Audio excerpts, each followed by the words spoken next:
الله من الشيطان الرجيم. بسم الله الرحمن الرحيم. لا يغرنك تقلب الذين كفروا في البلاد متاع قليل ثم مأواهم جهنم وبئس المهاد. لكن الذين اتقوا ربهم لهم جنات تجري من تحتها الأنهار خالدين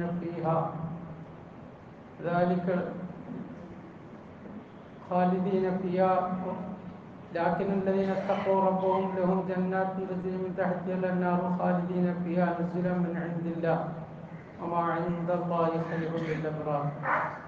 عن عثمان بن عفان رضي الله تعالى عنه أنه قال رسول الله صلى الله عليه وسلم: من بنى لله مسجدا ولو بمفحص قطاط بنى الله له بيتا بالجنة أو كما قال عليه الصلاة والسلام. صدق الله العظيم وصدق رسوله النبي الكريم ونحن على ذلك من الشاهدين والشاكرين. الحمد لله رب العالمين. ബഹുമാനം നിറഞ്ഞ മുഅ്മിനീങ്ങളായ സഹോദരന്മാരെ, അല്ലാഹു സുബ്ഹാനഹു വ തആല അവൻ്റെ കൽപ്പനകൾ അനുസരിച്ച് ജീവിച്ച് ഈമാനോടുകൂടി മരണപ്പെടുന്നതിന് തൗഫീഖ് തരുമാറാകട്ടെ. ഹക്കായ കാര്യങ്ങൾ പറയാനും കേൾക്കാനും ജീവിതത്തിൽ പ്രാവർത്തികമാക്കാനും അല്ലാഹു അനുഗ്രഹിക്കുമാറാകട്ടെ. ബാക്കിയുള്ള ജീവിതം അല്ലാഹുവിൻ്റെ പൊരുത്തത്തിലായി തൃപ്തിയിലായി കഴിച്ചുകൂട്ടാൻ അല്ലാഹു തൗഫീഖ് നസീബാക്കുമാറാകട്ടെ. അല്ലാഹു സുബ്ഹാനഹു വ തആല പരിശുദ്ധമായ ഇസ്ലാം ദീൻ ഇത് ദുനിയാവിൻ്റെയും എന്നേക്കുമുള്ള ജീവിതത്തിൻ്റെയും വിജയത്തിനായി നൽകിയതാണ്. ഇതിൻ്റെ എല്ലാ നിയമങ്ങളും മനുഷ്യൻ്റെ വിജയത്തിന് വേണ്ടിയുള്ളതാണ്. ഈ നിയമങ്ങൾ അനുസരിച്ച് ജീവിക്കുക എന്നതും അതിനെ സമൂഹത്തിന് പകർന്നു കൊടുക്കുക എന്നുള്ളതും സത്യവിശ്വാസികളായ നമ്മളുടെ ബാധ്യതയായി അല്ലാഹു തആല ഏൽപ്പിച്ചിട്ടുള്ള കാര്യമാണ്. ഒരുപക്ഷെ അതിന് ഒരുപാട് തടസ്സങ്ങളും പല നിലയിലുള്ള പ്രതിസന്ധികളും ഉണ്ടായെന്നിരിക്കും. അത് പൂർവ്വ കാലഘട്ടങ്ങളിലും അങ്ങനെ തന്നെ ആയിരുന്നു എന്ന് ഖുർആൻ നമുക്ക് മനസ്സിലാക്കി തരുന്നുണ്ട്.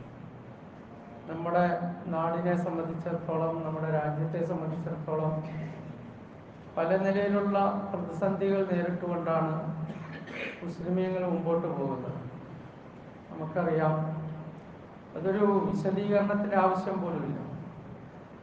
ഇന്ത്യയിലെ മുസ്ലിമീങ്ങളുടെ പൊതുവായ കൂട്ടായ്മ all India Muslim person law board, ആ സംവിധാനത്തെക്കുറിച്ച് അറിയുന്നവർക്കറിയാം, അത് സംഘടനാ വ്യത്യാസമില്ലാതെ ഇന്ത്യയിലെ എല്ലാ മുസ്ലിമീങ്ങളുടെയും പ്രധാനികളുടെ ഒരു കൂട്ടായ്മയാണ്. മുസ്ലിമീങ്ങളുമായി ബന്ധപ്പെട്ട, നമ്മളുമായി ബന്ധപ്പെട്ട പൊതുവിഷയങ്ങൾ പലതും അവരാണ് കൈകാര്യം ചെയ്യുന്നത്. ബാബരി മസ്ജിദ് ഉൾപ്പെടെയുള്ള വിഷയങ്ങളുടെ കേസ്, മറ്റു കാര്യങ്ങളും, ശരീഅത്തിന് വിരുദ്ധമായി ഉണ്ടാകുന്ന പ്രശ്നങ്ങൾ, ഇതിനെയൊക്കെ കൈകാര്യം ചെയ്യുന്നതിന് വേണ്ടി ഉണ്ടായൊരു കൂട്ടായ്മയാണ്. ഇന്ത്യയിൽ ജീവിച്ചിരുന്ന വലിയ മഹത്തുക്കളായ മഹാന്മാരായ പണ്ഡിതന്മാരാണ് അതിന് നേതൃത്വം വഹിച്ചു വരുന്നത്. പഴയ കാലഘട്ടത്തിലും ഏറ്റവും തലയെടുപ്പുള്ളവരാണ് അതിൻ്റെ നേതൃത്വത്തിലുണ്ടായിരുന്നത്. മൗലാന ഖാരി തയ്യിബ് സാഹിബ് റഹ്മത്തുള്ളാഹ്, മൗലാന അബുൽ ഹസൻ അലി നദ്വി, മൗലാന മുഹമ്മദ് റാബിയ റഹ്മത്തുള്ളാഹ് തുടങ്ങി വലിയ തലയെടുപ്പുള്ള അന്താരാഷ്ട്ര പണ്ഡിതന്മാരാണ് അതിൻ്റെ തലപ്പത്തുണ്ടായിരുന്നത്. അപ്പോൾ അതിൻ്റെ ഒരു സമ്മേളനം കഴിഞ്ഞ മാസം ബാംഗ്ലൂരിൽ നടക്കുകയുണ്ടായി. ബാംഗ്ലൂർ സബീൽ റഷാദ് എന്ന് പറയുന്ന വലിയൊരു സ്ഥാപനമുണ്ട്. അവിടെ വെച്ച് 29ാമത്തെ സമ്മേളനമാണ്. അപ്പോൾ മൊത്തം മുസ്ലിമീങ്ങളുടെ ഒരുപാട് വിഷയങ്ങൾ എപ്പോഴും ചർച്ച ചെയ്യുകയും ആധികാരികമായി സമുദായത്തോട് അവർ വിഷയങ്ങൾ അവതരിപ്പിക്കുകയും ചെയ്യാറുണ്ട്. ഇപ്രാവശ്യത്തെ സമ്മേളനത്തിൻ്റെ പ്രമേയങ്ങൾ വായിച്ചു നോക്കിയപ്പോൾ അതിൽ എല്ലാ വിഷയങ്ങളും പറഞ്ഞതിന് ശേഷം ഇന്ത്യൻ മുസ്ലിമീങ്ങളോട് പൊതുവായിട്ട് പറഞ്ഞിരിക്കുന്ന ചില കാര്യങ്ങൾ നമ്മുടെ എല്ലാം ശ്രദ്ധയിലുണ്ടാകേണ്ടത് നല്ലതാണ് എന്ന് തോന്നുന്നു. അതിൽ പ്രധാനമായിട്ടും പറഞ്ഞ ഒന്ന് രാജ്യത്തെ നിലവിലെ അവസ്ഥയാണ്. ഒരു സമുദായം എന്ന നിലയിൽ, അല്ലെങ്കിൽ രാജ്യത്ത് താമസിക്കുന്ന ഒരു സമൂഹം എന്ന നിലയിൽ പല രീതിയിലുള്ള പ്രതിസന്ധികൾ നമ്മൾ നേരിടേണ്ടി വരുന്നു. ചിലപ്പോൾ മുസ്ലിം സമുദായത്തിലെ അംഗങ്ങളെ അകാരണമായി ജയിലിലടയ്ക്കപ്പെടുന്നു. മുസ്ലിമീങ്ങളുടെ മസാജിദുകൾക്ക് നേരെ കയ്യേറ്റങ്ങൾ നടന്നുകൊണ്ടിരിക്കുന്നു. അതുപോലെ തന്നെ മുസ്ലിമീങ്ങളുടെ സംസ്കാരങ്ങളെ ചോദ്യം ചെയ്യപ്പെടുന്നു. മുസ്ലിം സമുദായത്തെ പേര് കേൾക്കുമ്പോൾ തന്നെ വർഗീയമായി ചിത്രീകരിക്കുന്ന അവസ്ഥയുണ്ട്. ഇസ്ലാമുമായിട്ട് യാതൊരു ബന്ധമില്ലാത്ത ആളാണെങ്കിൽ പോലും ഒരു പേരിൻ്റെ പേരിൽ മാത്രം അങ്ങനെ കണക്കാക്കപ്പെടുന്ന അവസ്ഥയുണ്ട്. ഇങ്ങനെ അങ്ങോട്ട് പരിശോധിച്ച് നോക്കിയാൽ ഒരുപാട് വിഷയങ്ങളിൽ ഒരു സമുദായം എന്ന നിലയിൽ പ്രതിസന്ധികളിലൂടെയാണ് കടന്നു പോകുന്നത്. അപ്പോൾ അവർ ഈ കാര്യങ്ങളൊക്കെ സൂചിപ്പിച്ചുകൊണ്ട് പറയുന്ന ഒരു കാര്യം, എന്തിനാണിത്?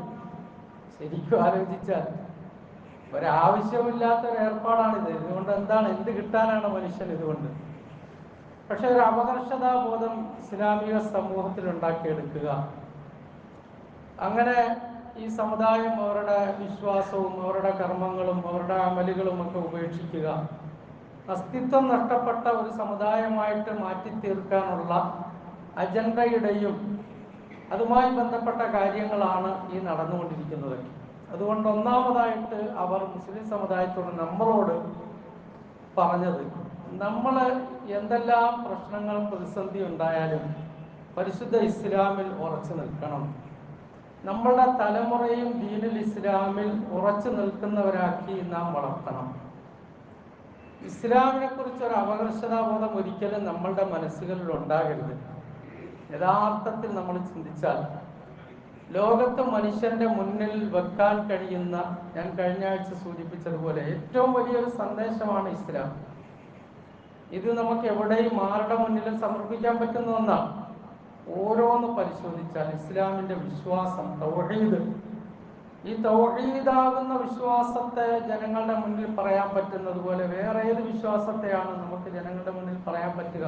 ഒരു ബുദ്ധിയുള്ള ഒരു സമുദായത്തോട്, ഒരു സമൂഹത്തോട് അവിടെ പരിശുദ്ധ ഇസ്ലാം പറയുന്നത് എന്താണ്? അള്ളാഹുവിന്റെ ഏകത്വത്തിൽ വിശ്വസിക്കണം. അതൊരു അടിസ്ഥാന യോഗ്യതയാണ്. ആ ഏകത്വം എന്ന് പറഞ്ഞാൽ സൃഷ്ടി പൂജ പാടില്ല. അതാണല്ലോ പറയുന്നത്, സൃഷ്ടി പൂജ പാടില്ല. സൃഷ്ടാവായ അള്ളാഹുവിനെ മാത്രമേ നിങ്ങൾ ആരാധിക്കാവുള്ളൂ. അതാണ് ലാ ഇലാഹ ഇല്ലല്ലാഹയുടെ അർത്ഥം.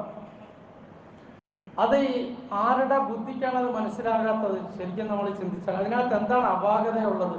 ഒരു മനുഷ്യനെന്ന നിലയിൽ നാട്, രാജ്യം, ജാതി, മതം ഇതെല്ലാം വിട്ടിട്ട് ഒരു മനുഷ്യനെന്ന നിലയിൽ ആലോചിച്ചാൽ ഈ പറയപ്പെട്ട ഈ ഒരു അടിസ്ഥാന കാര്യത്തിൽ എന്താണ് ഒരു അഭംഗിയുള്ളത്? എന്താണ് നമുക്ക് ഉൾക്കൊള്ളാൻ പറ്റുന്നത്? ശരിക്കും നമുക്കറിയാം, സൃഷ്ടിപൂജ പാടില്ല, സൃഷ്ടാവിനെ മാത്രമേ ആരാധിക്കാൻ പാടുള്ളൂ എന്ന് പറയുമ്പോൾ സൃഷ്ടാവും സൃഷ്ടികളും തമ്മിലുള്ള അന്തരം എത്ര വലുതാണ്!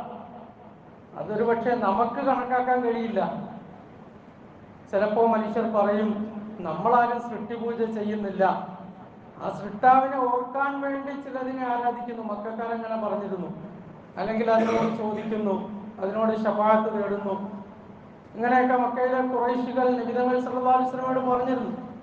പക്ഷെ അവിടെ ഖുർആൻ പറയുന്ന ഒരു കാര്യം, ഈ സൃഷ്ടാവിനെ എങ്ങനെയാണ് സൃഷ്ടികളോട് നിങ്ങൾക്ക് സാദൃശ്യപ്പെടുത്താനും താരതമ്യപ്പെടുത്താനും കഴിയുന്നത്?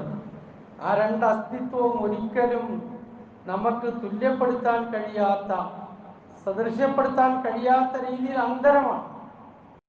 അതിനി അഷ്റഫുൽ മഖ്ലൂഖാത്താണെങ്കിലും ശരി, സയ്യിദുൽ മുർസലീൻ ആണെങ്കിലും ശരി, അഥവാ മനുഷ്യരുടെയും ജിന്നുകളുടെയും എല്ലാം നേതാവായി നിയോഗിക്കപ്പെട്ട സയ്യിദുനാ റസൂലുള്ളാഹി സ്വല്ലല്ലാഹു അലൈഹി വസല്ലം തങ്ങളാണെങ്കിൽ, മലക്കുകളുടെ എല്ലാം നേതാവായി നിയോഗിക്കപ്പെട്ട മുഖറബുൽ അംലാക്ക് ജിബ്രീൽ അലൈഹിസ്സലാത്തു വസ്സലാം ആണെങ്കിലും സൃഷ്ടി എന്ന നിലയിൽ ഈ അസ്തിത്വത്തെ സൃഷ്ടാവായ അല്ലാഹുവുമായിട്ട് താരതമ്യപ്പെടുത്തുമ്പോൾ വലിയ അന്തരമാണ്. അത് നമുക്ക് ഒരിക്കലും സാദൃശ്യപ്പെടുത്താൻ പോലും പറ്റില്ല. അതുകൊണ്ട് തന്നെ പരിശുദ്ധ ഇസ്ലാം പറയുന്നത്, അള്ളാഹുവിനെ കാണാൻ അല്ലെങ്കിൽ സങ്കല്പിക്കാൻ വേണ്ടി മനുഷ്യൻ എന്തെങ്കിലും ഒരു വസ്തുവിനെ തലസ്ഥാനത്ത് പ്രതിഷ്ഠിക്കുന്നതിനെ ഇസ്ലാം വളരെ ഗൗരവമായി അള്ളാഹുവിനോടുള്ള നിന്ദ്യതയായിട്ടാണ് മനസ്സിലാക്കുന്നത്. പടച്ചവനെ നിന്ദിക്കുന്നതായിട്ടാണ് ദീൻ പഠിപ്പിക്കുന്നത്. ഉദാഹരണമായിട്ട്, ഒരു മനുഷ്യൻ തനിക്ക് ഏറ്റവും പ്രിയപ്പെട്ട തൻ്റെ പിതാവിനെ ഓർക്കുന്നതിന് വേണ്ടി ഒരു നികൃഷ്ടമായ ജീവിയെ മുന്നിൽ വെച്ചുകൊണ്ട് അതിനെ ഓർക്കുന്നു എന്ന് പറഞ്ഞാൽ അതിന് സഹിക്കത്തില്ല. നമുക്ക് സഹിക്കാൻ കഴിയുമോ? ഒരാൾ തൻ്റെ പിതാവിനെ ഓർക്കുന്നതിന് വേണ്ടി ഏതെങ്കിലും ഒരു നികൃഷ്ടമായ ജീവിത രൂപം ഉണ്ടാക്കി വെച്ചിരിക്കുകയാണ്. ഒരിക്കലും ആ പിതാവിനെ ഇഷ്ടപ്പെടുന്നവർ അത് സഹിക്കുകയില്ല, അല്ലെങ്കിൽ അദ്ദേഹത്തെ ഇഷ്ടപ്പെടുന്നവർ സഹിക്കുകയില്ല. എന്നതുപോലെ പരിശുദ്ധ ഇസ്ലാം മുന്നോട്ട് വെക്കുന്നത് സൃഷ്ടി എത്ര ഉയർന്ന ആളാണെങ്കിലും എത്ര ഉയർന്നവരാണെങ്കിലും ഈ പ്രപഞ്ചത്തെ ഇല്ലായ്മയിൽ നിന്നും ശുദ്ധ ശൂന്യതയിൽ നിന്നും സൃഷ്ടിച്ചൊരുക്കിയ രക്ഷിതാവിനോട് സാദൃശ്യപ്പെടുത്താനോ അതിനെ രൂപപ്പെടുത്താനോ സാധ്യമേ അല്ല. അതുകൊണ്ട് തന്നെ അതിൻ്റെ ലാഞ്ചന പോലും മനുഷ്യരുടെ വിശ്വാസത്തിൽ കലരാൻ പാടില്ല. ഇതൊരു അടിസ്ഥാന വിഷയമാണ് ഇസ്ലാമിൻ്റെ. ഇത് പറയുന്നതിൽ എന്താ തടസ്സം? അതൊരു ബുദ്ധിയുള്ള സമൂഹത്തോടുള്ള ഒരു സംവേദനമല്ലേ? ബുദ്ധിയുള്ള സമൂഹത്തോടുള്ള ഒരു സംവാദമല്ലേ? അവരുടെ മുന്നിൽ വെക്കുന്ന ഒരു ആശയമല്ലേ? ഈ ആശയത്തിന് എന്താ പ്രശ്നം ഉണ്ടാകുന്നത്? ചിന്തിക്കുന്ന ഒരു മനുഷ്യനെ സംബന്ധിച്ചിടത്തോളം അത് ഏറ്റവും മനുഷ്യന്റെ ബുദ്ധിക്ക് ഏറ്റവും വലിയ ലോജിക്ക് അതാണെന്ന് ബോധ്യപ്പെടും. അപ്പൊ ഇത്തരത്തിൽ അവന്റെ വിശ്വാസം മുതൽ ജീവിതത്തിന്റെ എല്ലാ മേഖലകളിലും വളരെ കൃത്യമായ രീതിയിൽ നമ്മളെ സൃഷ്ടിച്ചൊരുക്കിയ രക്ഷിതാവിനെ അനുസരിച്ച് ജീവിക്കണം എന്ന് പഠിപ്പിക്കുന്ന സംവിധാനമാണ്, ആ ഒരു വ്യവസ്ഥിതിയാണ്, അള്ളാഹുവിന്റെ വ്യവസ്ഥയാണ് പരിശുദ്ധ ഇസ്ലാം. ഈ ഇസ്ലാം കിട്ടിയ മുസ്ലിമീങ്ങൾ ഒരിക്കലും എന്ത് ചെയ്യാൻ പാടില്ല? തങ്ങൾക്കോ തങ്ങളുടെ അടുത്ത തലമുറയോ ഇതിലൊരു അപകർഷതാബോധമോ ഇതിനൊരു മോശമായി ഒരിക്കലും ഗണിക്കാൻ പാടില്ല.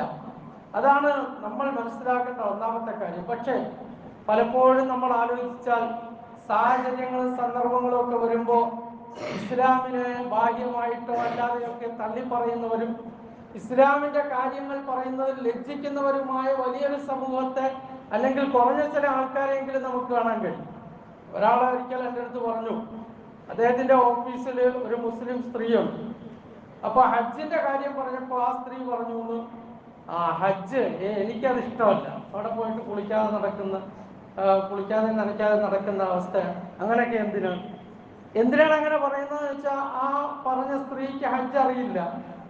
രണ്ട്, മറ്റുള്ളവരുടെ മുന്നിൽ ഞാനൊരു മുസ്ലിം, ഇസ്ലാം അനുസരിച്ച് ജീവിക്കുന്ന ഒരു മുസ്ലിമാണ് എന്ന് വരാതിരിക്കാനുള്ള തത്രപ്പാട്. യഥാർത്ഥത്തിൽ നമുക്കറിയാം, ഹജ്ജിന് കുളിക്കേണ്ട അത്രയും വേറെ എവിടെയും കുളിക്കേണ്ട. ഹജ്ജിന് ഇറാൻ കെട്ടണമെങ്കിൽ കുളിക്കണം, മക്കയിലെത്തിയാൽ കുളിക്കൽ സുന്നത്താണ്, മദീനയിൽ അറബയിലേക്ക് പുറപ്പെടുമ്പോൾ കുളിക്കൽ സുന്നത്താണ്, അറബയിൽ നിൽക്കുന്നതിന് മുമ്പ് കുളിക്കൽ സുന്നത്താണ്, ജമറാത്തിൽ കല്ലെറിയുന്നതിന് മുമ്പ് കുളിക്കൽ സുന്നത്താണ്, മുടി കളഞ്ഞു കഴിഞ്ഞാൽ കുളിക്കൽ സുന്നത്താണ്. എവിടെയാണ് കുളിയിൽ? ആ കുളിയേ ഉള്ളൂ, നമുക്ക് പറ്റുന്നില്ല എന്ന് മാത്രം. തിരക്കും തിക്കും കാരണം നമുക്ക് സാധിക്കുന്നില്ല എന്ന് മാത്രം. ഇത് മുഴുവൻ സുന്നത്താണ്. പിന്നെ എന്തുകൊണ്ട് ഇങ്ങനെ പറയുന്നു? അത് ഒരു അപകർഷതാബോധമാണ്, അല്ലെങ്കിൽ മറ്റുള്ളവരെ തൃപ്തിപ്പെടുത്തിക്കൊണ്ട് ഇസ്ലാമിനെ ഞാനൊരു മുസ്ലിം അല്ല എന്ന് വരുത്തി തീർക്കാനുള്ള ഒരു മാനസികാവസ്ഥയാണ്. ഇതൊരു രോഗമാണ്. ഇത് പല രീതിയിലും വരും. ഇതുകൊണ്ട് സംഭവിക്കുന്നത് എന്താണ്? ഇസ്ലാമിൽ നിന്ന് നേരെ അങ്ങ് പുറത്തു പോകുക എന്നുള്ളതാണ്. ദീനുൽ ഇസ്ലാമിന്റെ ഏതെങ്കിലും ഒരു നിയമത്തെ ഇസ്തിഹ്സാ ചെയ്താൽ, അതായത് അതിനെ പരിഹസിച്ചാൽ, അതിനെ നിന്ദിച്ചാൽ, ആ മനുഷ്യൻ ഇസ്ലാമിൽ നിന്ന് പുറത്തു പോകും. ഒരമൽ ഒരാൾ ചെയ്തില്ല, അതിന്റെ പേരിൽ ഒരാൾ ഇസ്ലാമിൽ നിന്ന് പുറത്തു പോകില്ല. ഒരമൽ ചെയ്തില്ല, അതിന്റെ പേരിൽ പുറത്തു പോകില്ല. അതിന്റെ അഭിപ്രായാന്തരങ്ങളും വ്യാഖ്യാനങ്ങളും ഒക്കെ ഉണ്ട്. പക്ഷെ ചെറിയൊരു കാര്യമാണെങ്കിൽ പോലും ഇസ്ലാമിൽ സ്ഥിരപ്പെട്ട ഒരു ദീനിന്റെ ചിഹ്നത്തെ അല്ലെങ്കിൽ അടയാളത്തെ, ഒരു കാര്യത്തെ നിന്ദ്യതയോടുകൂടി കാണുക, നിസ്സാരതയോടുകൂടി കാണുക, അതുവഴിയായിട്ട് മനുഷ്യർ ഇസ്ലാമിൽ നിന്ന് പുറത്തായിപ്പോയി. അല്ലെങ്കിൽ ഇസ്ലാമിന്റെ ഏതെങ്കിലും നിയമങ്ങളെ എടുത്തിട്ട് പറയാണ് അതിന്റെ ദായക്രമം, അതിന്റെ അനന്തരാവകാശ വിഷയം, ഇങ്ങനെ എന്തെങ്കിലും ഒരു വിഷയം എടുത്തിട്ട് അത് ശരിയല്ല, അള്ളാഹു ഇറക്കിയ ഒരു നിയമം ഈ പറയുന്നത് അജ്ഞതയുടെ പേരിലായിരിക്കും, ശരിയല്ല എന്ന് പറയുമ്പോൾ ഇസ്ലാമിൽ നിന്ന് പുറത്തു പോവുകയാണ്. അതുവഴി സംഭവിക്കുന്നത് എന്താണ്? കാലാകാലം ആ മനുഷ്യൻ, ആണാകട്ടെ പെണ്ണാകട്ടെ, നരകത്തിൽ എത്തിച്ചേരും, ഒരിക്കലും രക്ഷപ്പെടാൻ കഴിയില്ല. അതുകൊണ്ട് തന്നെ ഒന്നാമതായിട്ട് അവർ നമ്മളോട് പറയുന്ന ഒരു കാര്യം, ദീനുൽ ഇസ്ലാമിൽ നമ്മൾ ഉറച്ചു നിൽക്കുക എന്നുള്ളതാണ്. നബി സല്ലല്ലാഹു അലൈഹി വസല്ലമയോട് ഒരു സഹാബി വന്നിട്ട് പറഞ്ഞു, അല്ലാഹുവിന്റെ റസൂൽ സല്ലല്ലാഹു അലൈഹി വസല്ലം, എനിക്ക് തങ്ങൾ ഒരു കാര്യം പഠിപ്പിച്ചു തരണം. ലാ അസ്അലു അൻഹു അഹദൻ ബഅദക, തങ്ങൾക്ക് ശേഷം ഇനി ഞാൻ ആരോടും ചോദിക്കേണ്ടി വരരുത്. ആ രീതിയിൽ എൻ്റെ രക്ഷയ്ക്കുള്ള വഴി എന്താണ് എന്ന് തങ്ങൾ പഠിപ്പിച്ചു തരണം എന്ന് പറഞ്ഞപ്പോൾ പ്രവാചകൻ സല്ലല്ലാഹു അലൈഹി വസല്ലം അദ്ദേഹത്തോട് പറഞ്ഞു, ഖുൽ ആമൻതു ബില്ലാഹി തുമ്മ ഇസ്തഖിം, നീ ഞാൻ അല്ലാഹുവിൽ വിശ്വസിച്ചു എന്ന് ഈമാൻ കൊള്ളുകയും പിന്നെ അതിൽ നീ ഉറച്ചു നിൽക്കുകയും ചെയ്യണം. തുമ്മ ഇസ്തഖിം, പിന്നെ അതിൽ ഉറച്ചു നിൽക്കുകയും ചെയ്യണം, അതിൽ നിന്ന് ചാഞ്ചാടി പോകരുത്. ഒരു ഹദീസ് നമ്മൾ പലപ്പോഴും കേട്ടിട്ടില്ലേ, രാവിലെ മുസ്ലിമാണ് വൈകുന്നേരം കാപ്പറായി പോയി, വൈകുന്നേരം മുസ്ലിമാണ് രാവിലെ കാപ്പറായി കാരണം എന്താ? ദീനിനെ അറിയില്ല, ദീനിനെ ദുനിയാവിന് വേണ്ടി വിൽക്കുന്ന അവസ്ഥ വന്നു കഴിയുമ്പോൾ ഇസ്ലാമിൽ നിന്ന് തെന്നിത്തെറിച്ചു പോകും. അതിന്റെ ഒരു കാരണം അജ്ഞതയാണ്, മറ്റൊന്ന് അപകർഷതാബോധമാണ്. ദീനുൽ ഇസ്ലാമിനെ അല്ലാഹു തആല നമുക്ക് ഇസ്സത്തായിട്ടാണ് നൽകിയിരിക്കുന്നത്, ഷറഫായിട്ടാണ് നൽകിയിരിക്കുന്നത്, അന്തസ്സായിട്ടാണ് നൽകിയിരിക്കുന്നത്. അല്ലാഹു റബ്ബുൽ ആലമീന് ആരോട് പ്രിയമുണ്ടോ അവർക്ക് മാത്രമേ അല്ലാഹു ദീനും ഈമാനും നൽകിയിട്ടുള്ളൂ. ദുനിയാവ് പലർക്കും കൊടുത്തിട്ടുണ്ടാവും, അധികാരം പലർക്കും കൊടുത്തിട്ടുണ്ടാകും, നേതൃത്വം പലർക്കും കൊടുത്തിട്ടുണ്ടാകും, സമ്പത്ത് പലർക്കും കൊടുത്തിട്ടുണ്ടാകും, ശേഷികൾ കഴിവുകൾ പലർക്കും കൊടുത്തിട്ടുണ്ടാകും. പക്ഷേ ഹിദായത്ത് ഈമാൻ എന്ന കാര്യം അത് അല്ലാഹു റബ്ബുൽ ആലമീന്റെ ഭാഗത്തു നിന്നുള്ള സെലക്ട് ചെയ്തവർക്ക് നൽകുന്നതാണ്. അത് കിട്ടിയിട്ട് ഒരു മനുഷ്യൻ പിന്തിരിഞ്ഞു പോകുക എന്ന് പറഞ്ഞാൽ ഏറ്റവും വലിയ ഭാഗ്യം കെട്ടവനാണ്. അതുകൊണ്ട് ആ ഷറഫ്, ആ ഇസ്സത്ത് അത് നമ്മൾ തിരിച്ചറിയണം. വലില്ലാഹിൽ ഇസ്സത്തു വലിറസൂലിഹി വലിൽമുഅ്മിനീന വലാകിന്നൽ മുനാഫിഖീന ലാ യഅലമൂൻ. ഖുർആൻ അല്ലാഹു തആല പറഞ്ഞു, അല്ലാഹുവിനാണ് അന്തസ്സ്, കാരണം ഇത് മുഴുവൻ സൃഷ്ടിച്ചൊരുക്കിയത് അവനാണ്. വലിറസൂലിഹി, അല്ലാഹുവിന്റെ റസൂലിനാണ്, കാരണം അല്ലാഹുവിന്റെ കൽപ്പനകൾ സമൂഹത്തിന് പഠിപ്പിക്കാൻ വേണ്ടിയാണ് വന്നത്.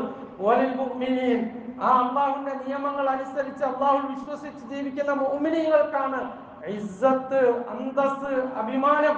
വലാകിന്നൽ മുനാഫിഖീന ലാ യഅലമൂൻ, മുനാഫിഖുകൾക്ക്, കപട വിശ്വാസികൾക്ക് അത് മനസ്സിലാകുന്നില്ല എന്നാണ് ഖുർആൻ പറഞ്ഞത്. അപ്പൊ അല്ലാഹു തആല നമുക്ക് ഇസ്സത്തായിട്ട് നൽകിയ ദീനിനെ അതിന്റെ എല്ലാ പ്രൗഢിയോടും കൂടി, അതിന്റെ എല്ലാ ശറഫോടും കൂടി, മഹത്വത്തോടും കൂടി നമ്മൾ ഉൾക്കൊള്ളുകയും നമ്മുടെ സമുദായത്തിന്, തലമുറയ്ക്ക് ആ അർത്ഥത്തിൽ അതിൽ ഉൾക്കൊള്ളാൻ അവരെ പ്രാപ്തരാക്കുകയും ചെയ്യുക എന്നുള്ളതാണ് നമ്മുടെ ഏറ്റവും വലിയ ബാധ്യത, ഏറ്റവും വലിയ കടമ. അപ്പൊ അതിന് വിരുദ്ധമായി എന്തെല്ലാം സാഹചര്യങ്ങൾ വന്നാലും നമുക്ക് നമ്മുടെ അസ്തിത്വത്തെ മുറുകെ പിടിച്ചുകൊണ്ട് അവിടെ നിൽക്കാമല്ലോ.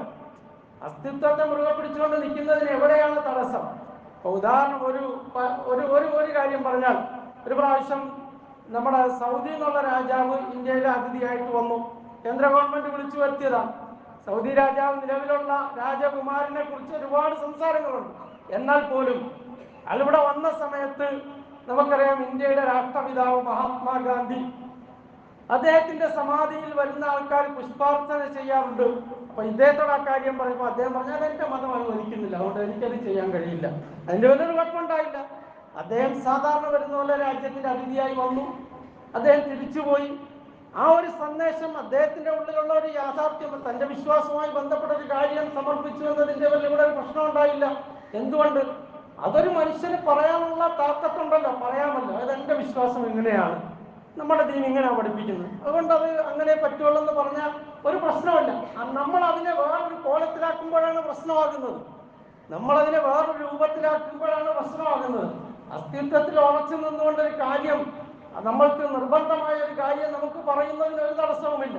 ഇതുപോലെ എന്തെല്ലാം പ്രതിസന്ധികൾ വന്നാലും പരിശുദ്ധ ഇസ്ലാമിന്റെ നിയമങ്ങളിൽ ഉറച്ചു നിൽക്കുക എന്ന ഒരു തീരുമാനം മുസ്ലിം സമുദായം എടുത്തു കഴിഞ്ഞാൽ ബാക്കി പ്രശ്നങ്ങളൊക്കെ അതിജീവിക്കാവുന്നതേ ഉള്ളൂ. ബാക്കി പ്രശ്നങ്ങൾ ദുനിയാവുമായി ബന്ധപ്പെട്ടതാണ്. അത് നമുക്ക് പരിശുദ്ധ ഖുർആൻ പരിശോധിച്ചാൽ കാണാൻ കഴിയും.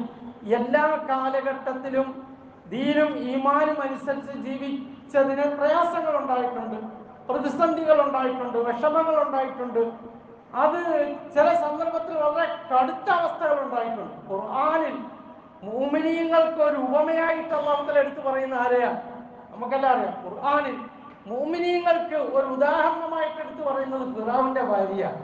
നമ്മളെപ്പോഴും അത് കേൾക്കാറുണ്ട്, കേൾക്കാറുണ്ട് അല്ലേ? ഫിറഔന്റെ ഭാര്യയെ ഒരു ഉപമയായിട്ട് അല്ലാഹു തആല എടുത്തു പറയുകയാണ്.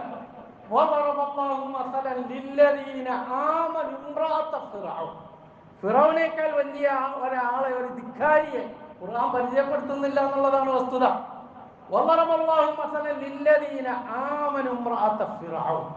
സത്യവിശ്വാസികൾക്ക് അല്ലാഹു തആല ഒരു ഉപമ വിവരിച്ചു തരികയാണ്. ആരാണത്? ആമനു ഇംറാഅത്ത ഫിറഔൻ, ഫിറഔന്റെ ഭാര്യയായ വിശ്വസിച്ച സ്ത്രീ, അവര് സത്യവിശ്വാസികൾക്ക് ഒരു ഉപമയാണ്. ഫിറഔന്റെ ഭാര്യ ആസിയ ബീവി എന്ന ഹദീസിൽ വന്നിട്ടുണ്ട്, ഇദ് ഖാലത് റബ്ബി ഇബ്നി ലി ഇൻദക ബൈതൻ ഫിൽ ജന്ന വനജ്നി മിൻ ഫിറഔന വഅമലിഹി വനജ്നി മിനൽ ഖൗമിൽ ളാലിമീൻ. അവർ പറഞ്ഞ സന്ദർഭം, റബ്ബി ഇബ്നി ലി ഇൻദക ബൈതൻ ഫിൽ ജന്ന, എന്റെ രക്ഷിതാവേ നിന്റെ അടുക്കൽ സ്വർഗത്തിൽ നീ എനിക്കൊരു ഭവനം തരണം. ഈ ആയത്തിനെ വിശദീകരിച്ചുകൊണ്ട് മഹാന്മാരായ മുഫസ്സിറുകൾ പറയുന്നത്, ആസിയ ബീവി മൂസാ നബിയിൽ വിശ്വസിച്ച് മുസ്ലിമായി. ഫിറഔന്റെ അടുക്കൽ ആ വാർത്ത എത്താനുള്ള കാരണം ഫിറഔന്റെ വീട്ടിലെ ഒരു വേലക്കാരി മുസ്ലിമായതാണ്. അവരുടെ സംഭവം നമ്മൾ പലപ്പോഴും കേട്ടിട്ടുണ്ട്. അപ്പൊ ഈ വിവരം അറിഞ്ഞപ്പോൾ ഫിറഔൻ അവരെ പിന്തിരിപ്പിക്കാൻ ശ്രമിച്ചു. കാരണം ഞാനാണ് രാജാവ്, ദൈവം എന്ന് പറഞ്ഞ അപൂർവം ആൾക്കാർ, പലർക്കും മനസ്സിൽ അതുണ്ടെങ്കിലും പുറത്തു പറയാൻ മടിയാണ്. ഞാനാ ദൈവം എന്നൊക്കെ ചിന്തിച്ചു നടക്കുന്ന ഒരുപാട് ആൾക്കാരുണ്ടാവും. പക്ഷെ അതങ്ങോട്ട് നാക്കുകൊണ്ട് പുറത്തു പറയാൻ എല്ലാവർക്കും അതിനുള്ള ഒരു കരുത്തുണ്ടായില്ല. അതിന് കരുത്തുള്ള ചില ആൾപ്പെട്ട ആളാണ് ഫിറഔൻ. ഞാനാണ് ദൈവം, അയാളങ്ങ് പ്രഖ്യാപിച്ചു. ഞാനല്ലാതെ ഒരു ദൈവമില്ല എന്ന് പറയുന്ന കൊട്ടാരത്തിലെ വീട്ടിലെ ഭാര്യയ്ക്ക് അറിയാവൻ ദൈവമല്ല. കണ്ട് ഭാര്യ അതിൽ വിശ്വസിച്ചില്ല. ഭാര്യ എന്ന് പറഞ്ഞു, ഞാൻ അള്ളാഹു, നിന്നെയും എന്നെ സൃഷ്ടിച്ച അള്ളാഹുലാണ് ഞാൻ വിശ്വസിക്കുന്നത്. അവസാനം ഫിറഔൻ അവരെ ഉപദ്രവിക്കാൻ തീരുമാനിച്ചിട്ട് അവരുടെ മാതാവിനെ കൂട്ടിക്കൊണ്ടുവന്നു. പല നിലയിലുള്ള പീഡനങ്ങളും ഏൽപ്പിച്ചിട്ട് അവർ പിന്തിരിയാൻ തയ്യാറായില്ല. അവസാനം എന്ന് ഖുർആനിലെ ആൾക്കാരെ പറയുന്നുണ്ട്. ആണി ഉടയവനായ ഫിറഔൻ അവരുടെ രണ്ട് കൈകളിലും രണ്ട് കാലുകളിലും വലിയ ആണികൾ തറച്ചു. അങ്ങനെ പീഡിപ്പിക്കുന്ന ആ ഭയങ്കരമായ വേദന കൊണ്ട് പറയുമ്പോൾ അല്ലാഹു തആല അവർക്ക് നിശ്ചയിച്ചു വെച്ചിരിക്കുന്ന സ്വർഗത്തിന്റെ ഭാഗങ്ങൾ കാണിച്ചു കൊടുത്തു. അവരിങ്ങനെ ചിരിച്ചു. നോക്കിയിട്ട് ഫിറഔൻ പറഞ്ഞു മാതാവിന്റെ അടുത്ത്, ഞാൻ പറഞ്ഞില്ലേ അവർക്ക് ഭ്രാന്തായിപ്പോയി, അവർക്ക് ഭ്രാന്തായിപ്പോയി. ഭ്രാന്തി ചിരിക്കുന്നത് പോലെ ചിരിക്കുക. എന്ത് ഈ ഉപദ്രവങ്ങളെല്ലാം ഏൽപ്പിക്കുമ്പോൾ ഭ്രാന്തി ചിരിക്കുന്നത് പോലെ ചിരിക്കുന്നു. യഥാർത്ഥത്തിൽ അല്ലാഹു തആല മറ നീക്കി കൊടുത്തതാണ്. അവർ എത്തിച്ചേരാൻ പോകുന്ന ആ മറ നീക്കി കൊടുത്തതാണ്. അവർ പറഞ്ഞു, റബ്ബി ബിനിലി ഇൻദക ബൈതൻ ഫിൽ ജന്ന, അല്ലാഹുവേ നിന്റെ അടുക്കൽ സ്വർഗ്ഗത്തിൽ എനിക്കൊരു ഭവനം തരണം. വനജ്ജിനി മിൻ ഫിർഔന വഅമലിഹി, ഫിർഔനിന്റെയും അവന്റെ ഈ പ്രവൃത്തിയിൽ നിന്നും എന്നെ നീ രക്ഷപ്പെടുത്തണം.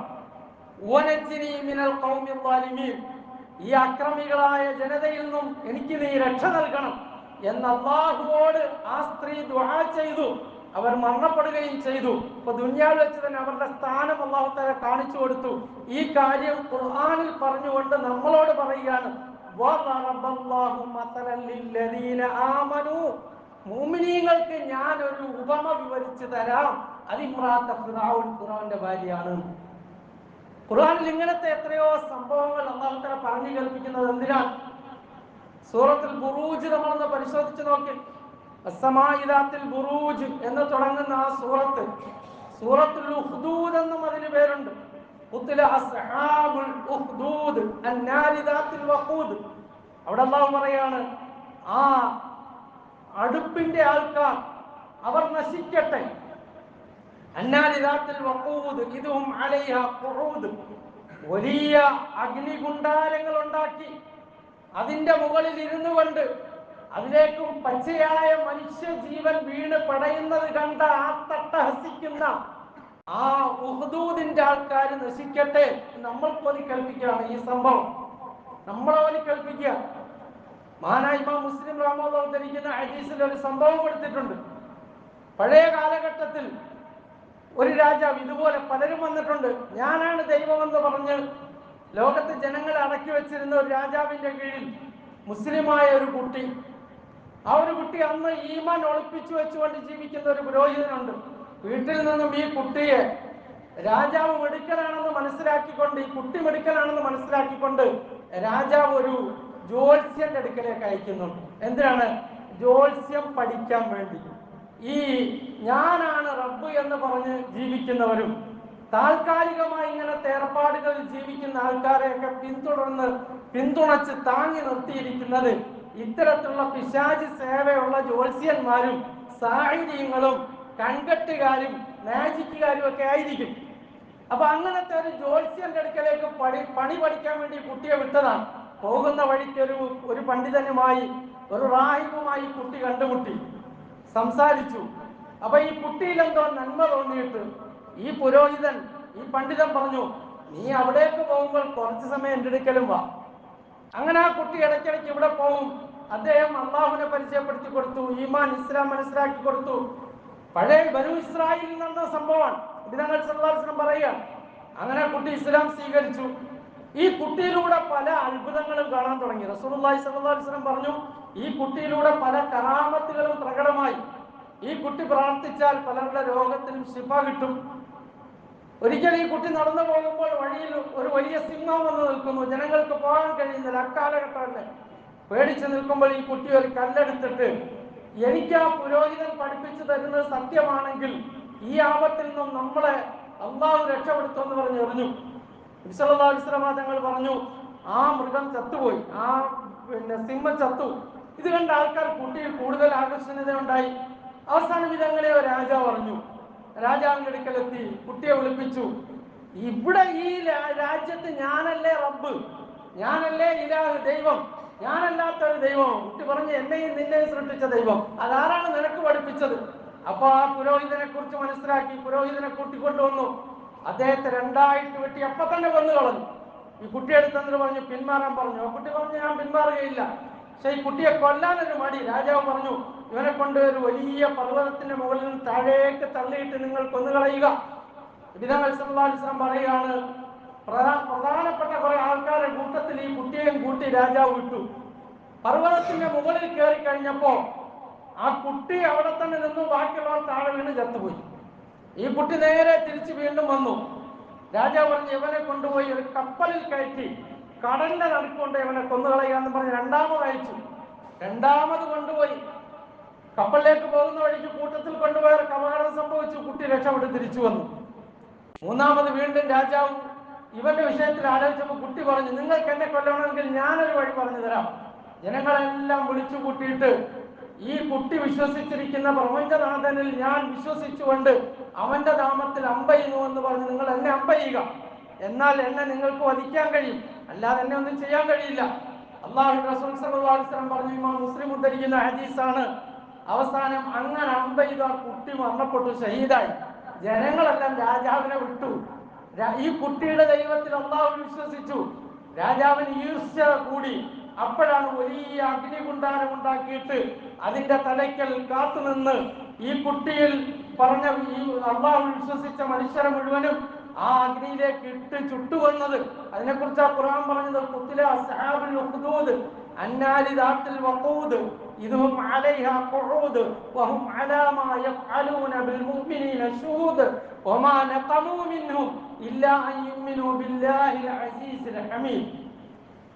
ഖുതില അസ്ഹാബുൽ ഉഖ്ദൂദ് അന്നാരി ദാത്തിൽ വഖൂദ്. തീ കത്തിച്ചുകൊണ്ട് വലിയ അഗ്നികുണ്ടാരമുണ്ടാക്കി അതിന്റെ മുന്നിൽ കാവലിരുന്ന അവർക്ക് തന്നെയാണ് നാശം. അവർ നശിക്കട്ടെ.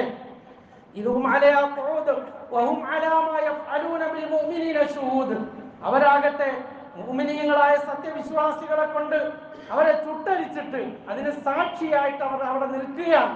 അവരതിന്റെ സൈഡിൽ ഇരിക്കുകയായിരുന്നു.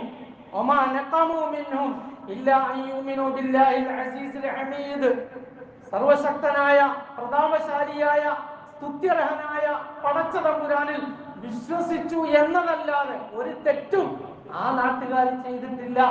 അവരാകെ അല്ലാഹു വിശ്വസിച്ചു. അതിന്റെ പേരിലാണ് അവരെ ഇങ്ങനെ പരസ്യമായി ചുട്ടുകൊന്നത് എന്ന് ഖുർആൻ അല്ലാഹു തആല ഒരു സമൂഹത്തിന്റെ, ഒരു കാലഘട്ടത്തിൽ ലോകത്ത് കടന്നുപോയ ഒരു ജനതയുടെ സംഭവം ഖുർആനിലൂടെ നമുക്ക് പറഞ്ഞു കൽപ്പിക്കുക. നമ്മൾ നിരന്തരം പാരായണം ചെയ്യുന്ന സൂറത്ത് യാസീനിൽ അള്ളാഹുലേക്ക് ദഅവത്ത് ചെയ്തതിന്റെ പേരിൽ ഒരു മനുഷ്യനെ വധിച്ച സംഭവം അതിൽ പറഞ്ഞു കൽപ്പിക്കും. എത്രയോ സംഭവങ്ങൾ ഇങ്ങനെ കാണാം. അപ്പോ പരിശുദ്ധ ഇസ്ലാം അതനുസരിച്ച് ജീവിച്ചതിന്റെ പേരിൽ ചിലപ്പോൾ മനുഷ്യർക്ക് പ്രയാസങ്ങളും പ്രതിസന്ധികളും ഉണ്ടാവും. ആ പ്രയാസങ്ങളും പ്രതിസന്ധികളും ഉണ്ടെങ്കിലും വന്നാലും അതിനെയൊക്കെ തരണം ചെയ്തുകൊണ്ട് ദീനുൽ ഇസ്ലാമിൽ ഉറച്ചു നിൽക്കുക എന്നുള്ളതാണ് എല്ലാ പ്രതിസന്ധികളെയും മറികടക്കാനുള്ള മുസ്ലിം ഉമ്മത്തിന് അള്ളാഹു നൽകുന്ന നിർദ്ദേശം. അതുതന്നെയാണ് അവർ നമ്മളോട് പറഞ്ഞത്. ഈ ദീനിൽ അപകർഷതാബോധമില്ലാതെ ഈ ഇസ്സത്തായ ദീനിൽ നമ്മൾ ഉറച്ചു നിൽക്കുക. നമ്മൾ നോക്കുമ്പോൾ ഒരു പള്ളി പൊളിച്ചു, പിന്നെ കുറെ പള്ളികളുടെ പിറകിൽ ഇങ്ങനെ ലിംഗം ഉണ്ടോ എന്ന് അന്വേഷിച്ചുകൊണ്ട് നടക്കുക. അതിന്റെ പേരിൽ രാജ്യത്ത് തന്നെ പ്രതിസന്ധി സൃഷ്ടിക്കുകയാണ്. എന്തൊരു ദുരവസ്ഥയാണ്! ഇത്രയും പുരോഗമിച്ച, ഇത്രയും അത്യുന്നതിയിലേക്ക് മനുഷ്യർ എത്തിയെന്ന് പറയുന്ന ഇക്കാലഘട്ടത്തിലും ഇത്തരത്തിൽ ബുദ്ധിഹീനമായ ഒരു സാംസ്കാരിക പൈതൃകമുള്ള ഒരു സമൂഹത്തിന്റെ മുന്നിൽ സമർപ്പിക്കാൻ കഴിയാത്ത രീതിയിലുള്ള അത്രത്തോളം വിഡ്ഢിത്തരങ്ങളെ ഒരു ഒരു ഒരു സമുദായത്തിന്റെ അല്ലെങ്കിൽ ഒരു വിഭാഗത്തിന്റെ അല്ലെങ്കിൽ ഒരു പ്രത്യയശാസ്ത്രത്തിന്റെ ഐഡന്റിറ്റി ആയിട്ട് അവതരിപ്പിക്കണമെങ്കിൽ അതിന് അല്പം ഉളുപ്പൊന്നും പോരാ. അതല്ല ഇന്ന് ചെയ്തുകൊണ്ടിരിക്കുന്നത്. അത് യഥാർത്ഥത്തിൽ ഒരു വിശ്വാസമുള്ളതിന്റെ പേരിലല്ലല്ലോ, അതൊരു മതവിശ്വാസത്തിന്റെ ഭാഗവുമല്ല, മറിച്ച് മനുഷ്യരെ വിഡ്ഢികളാക്കി അധികാരം നിലനിർത്താനുള്ള ചില വേലകളാണ്. പക്ഷെ ദീനുൽ ഇസ്ലാം മുസ്ലിമീങ്ങളെ സംബന്ധിച്ചിടത്തോളം നമുക്ക് അല്ലാഹു നൽകിയിരിക്കുന്ന ഒരു അന്തസ്സുള്ള ദീൻ, ഒരു ഇസ്സത്തിന്റെ ഇസ്സത്തായിട്ട് അല്ലാഹു നൽകിയിരിക്കുന്ന ദീൻ, ഒരിക്കലും അവസാനിക്കാത്ത ഒരു കാലാകാല ജീവിതത്തിലെ വിജയത്തിന് വേണ്ടി സമ്മാനിച്ച ദീൻ, അതിൽ നമ്മൾ ഉറച്ചു നിൽക്കുക, നമ്മുടെ തലമുറകളെ അതിൽ ഉറപ്പിച്ചു നിർത്തുക. നമ്മളുടെ മസ്ജിദുകൾ, മദ്രസകൾ, വിദ്യാഭ്യാസ സ്ഥാപനങ്ങളിലൂടെ പരിശുദ്ധ ഇസ്ലാമിന്റെ ദീനിന്റെ ശരിയായ സന്ദേശങ്ങൾ നമ്മൾ പകർന്നു കൊടുക്കുക. ഇതൊക്കെയാണ് ഇത്തരം ഘട്ടങ്ങളിൽ നമ്മൾ ചെയ്യേണ്ട ഏറ്റവും പ്രധാനപ്പെട്ട കാര്യം. അത് നമ്മളോട് അവർ തന്നെ സമ്മേളനത്തിലെ പ്രമേയമായിട്ട് പ്രധാനമായിട്ട് നമ്മുടെ മുന്നിൽ വെക്കുന്നുണ്ട്. വേറെ പല വിഷയങ്ങളും പറഞ്ഞു, പല കാര്യങ്ങളും പറഞ്ഞു. അതിലൊരു കാര്യം ഞാൻ സൂചിപ്പിച്ചതാണ്. അപ്പോൾ ദീനുൽ ഇസ്ലാമിന്റെ പ്രയാസങ്ങളും പ്രതിസന്ധികളും ഒക്കെ ഉണ്ടാകും. അത് എല്ലാ കാലഘട്ടത്തിലും ഉണ്ടായിട്ടുണ്ട്. പക്ഷേ അല്ലാഹുവിന്റെ ദീനിന്റെ മഹാത്മ്യം ഹൃദയത്തിൽ ഏറ്റെടുത്തുകൊണ്ട് കുഫറിലേക്കും ശിർക്കിലേക്കും വഴിതെറ്റിപ്പോകാതെ ഇസ്തിഖാമത്തോടു കൂടി ഉറച്ചു നിൽക്കണം. അല്ലാഹു പറഞ്ഞു, ഇന്നല്ലദീന ഖാലു റബ്ബുനല്ലാഹു സുമ്മസ്തഖാമു, അല്ലാഹുവാണ് എന്റെ റബ്ബ് എന്ന് പറഞ്ഞ് വിശ്വസിക്കുകയും എന്തെല്ലാം പ്രതിസന്ധികൾ വന്നാലും അതിൽ ഉറച്ചു നിൽക്കുകയും ചെയ്തവർ തതനസ്സലു അലൈഹിമുൽ മലായിക, അവരുടെ മരണസമയത്ത് റഹ്മത്തിന്റെ മലക്കൽ അവരിലേക്ക് ഇറങ്ങി വരും. എന്നിട്ട് പറയും, അല്ലാ തഖാഫു വലാ തഹ്സനു, നിങ്ങൾ പേടിക്കുകയും വേണ്ട, ദുഃഖിക്കുകയും വേണ്ട. ഈ മരിക്കാൻ പോകുമ്പോൾ മനുഷ്യന് പേടി തോന്നും, ഞാൻ ഇതെല്ലാം കളഞ്ഞിട്ട് പോകുന്നത്, എങ്ങോട്ടായി പോകുന്ന ഖബറിനെ പേടിക്കുകയും വേണ്ട, ഈ കാണുന്ന സൗകര്യം വിട്ടിട്ട് പോകുന്നു എന്നുള്ള ദുഃഖവും നിങ്ങൾക്ക് വേണ്ട. അല്ലാ തഖാഫു വലാ തഹ്സനു വഅബ്ശിറൂ ബിൽ ജന്നത്തി അല്ലതി കുൻതും തുഅദൂൻ, അല്ലാഹു വാഗ്ദാനം ചെയ്ത സ്വർഗ്ഗം കൊണ്ട് നിങ്ങൾ സന്തോഷിച്ചു കൊള്ളുക. നഹ്നു ഔലിയാഉകും ഫിൽ ഹയാത്തിദ് ദുനിയ വഫിൽ ആഖിറ, ദുനിയാവിൽ നിങ്ങളുടെ സ്നേഹിതന്മാർ ഞങ്ങളായിരുന്നു, ഇനി ആഖിറത്തിലും പരലോകത്തും നിങ്ങളുടെ സ്നേഹിതന്മാർ ഞങ്ങൾ തന്നെയാണ്. വലക്കും ഫീഹാ മാ തസ്തഹി അൻഫുസുക്കും വലക്കും ഫീഹാ മാ തദ്ദഊൻ, നിങ്ങളുടെ നഫ്സുകൾ, ഇച്ഛകൾ എന്തെല്ലാം ആഗ്രഹിക്കുന്നു അത് അല്ലാഹു തആല കാലാകാല ജീവിതത്തിൽ നിങ്ങൾക്ക് വേണ്ടി തയ്യാറാക്കി വെച്ചിട്ടുണ്ട്. എന്തെല്ലാം അല്ലാഹുവിന്റെ റസൂൽ സല്ലല്ലാഹു അലൈഹി വസല്ലമയും നിങ്ങൾക്ക് വാഗ്ദാനം ചെയ്തിട്ടുണ്ടോ അതും നിങ്ങൾക്ക് ലഭിക്കുന്നതാണ്. നുസുലം മിൻ ഗഫൂരിർ റഹീം, കാരുണ്യവാനായ റബ്ബിന്റെ ഭാഗത്തുള്ള ഔദാര്യമായിട്ട്, സൽക്കാരമായിട്ട് എന്ന് മരണവേളയിൽ അങ്ങനെയുള്ള മുഅ്മിനീങ്ങളോട് പറയുമെന്ന് പരിശുദ്ധ ഖുർആൻ ഓർമ്മപ്പെടുത്തുകയാണ്. അതുകൊണ്ട് പരിശുദ്ധ ഇസ്ലാമിൽ ദീനിന്റെ കാര്യങ്ങളിൽ ഇസ്സത്തോടെ അന്തസ്സോടെ ഉറച്ചു നിന്ന് മുറുകെ പിടിച്ച് മുന്നോട്ട് പോകുക. അല്ലാഹു നമുക്കും മുഴുവൻ മുഅ്മിനീങ്ങൾക്കും തൗഫീഖ് നസീബാക്കുമാറാകട്ടെ.